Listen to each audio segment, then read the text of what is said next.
Assalamualaikum warahmatullahi wabarakatuh. Perkenalkan, nama saya Muhammad Rizky Syafiq dengan NIM 13125000057. Saya dari Prodi Ilmu Hukum dari Universitas 17 Agustus 1945 Surabaya. Di sini saya akan memberikan pendapat saya mengenai negara damai dalam konteks Prabowo Subianto. Yang pertama, mengenai tentang damai dalam konteks Prabowo Subianto, dalam konteks Prabowo Subianto bukanlah kondisi pasif atau sekedar tidak adanya perang, melainkan sebuah kondisi aktif yang harus dicapai dan dipertahankan melalui beberapa pilar utama. Dan berikut ini saya akan menjelaskan tentang pilar-pilar utamanya dari visi tersebut. Yang pertama, kekuatan pertahanan sebagai daya gentar atau deterrence.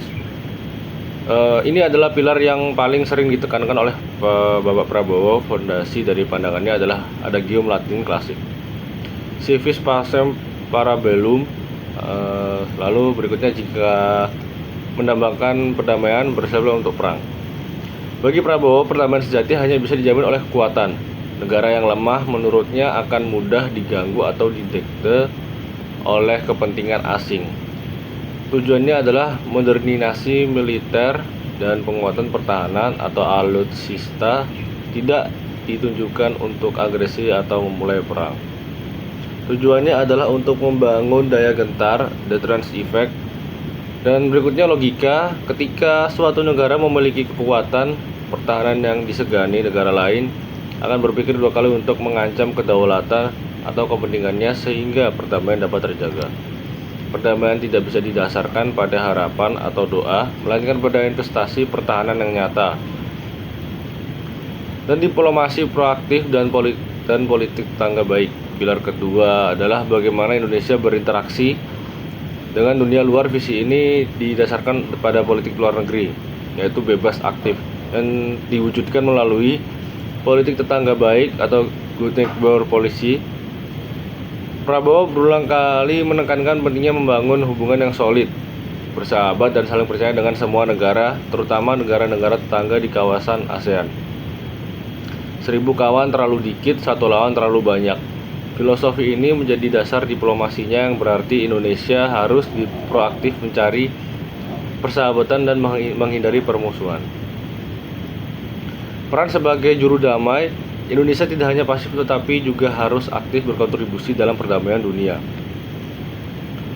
Sesuai amat konstitusi, ini terlibat dari keterlibatan aktifnya dalam upaya mediasi konflik, seperti isu Palestina dan kesiapan mengirimkan pasukan perdamaian.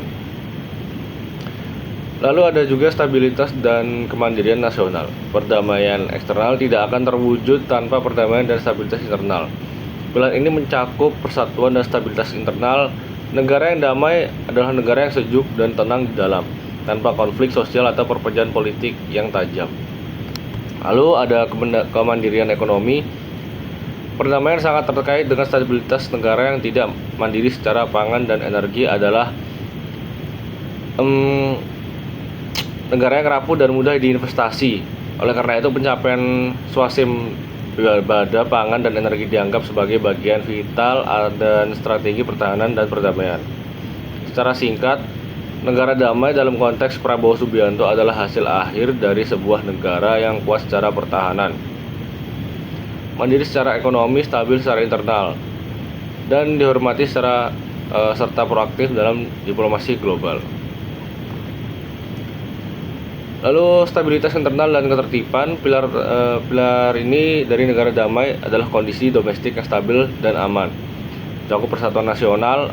Beliau sering menekankan pentingnya persatuan dan kesatuan bangsa untuk menghindari perpecahan internal yang dapat mengganggu stabilitas.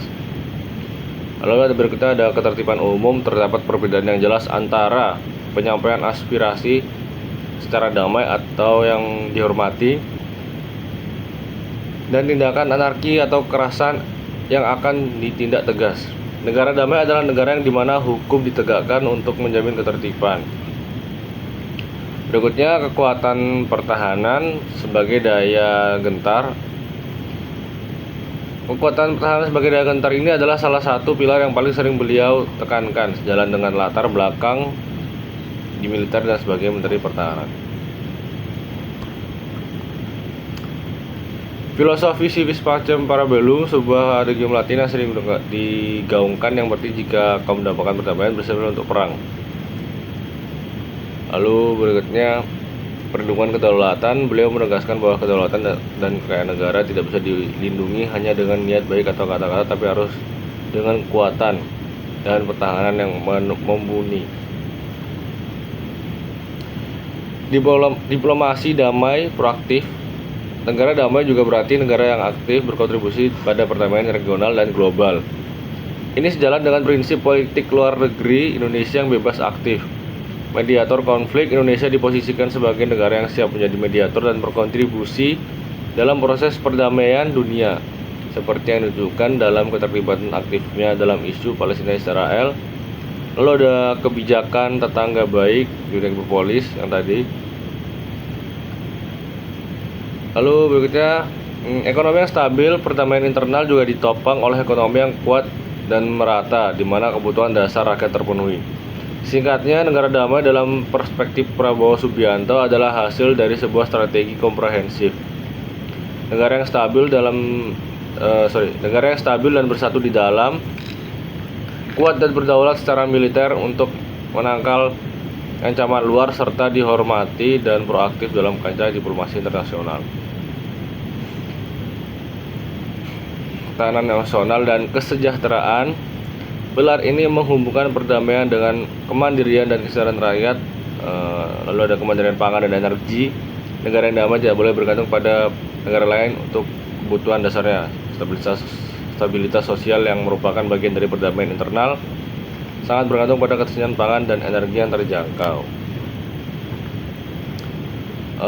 Mungkin itu saja mengenai pendapat saya tentang negara damai konteks dalam Pak Prabowo Subianto. Mohon maaf jika ada salah kata. Terima kasih.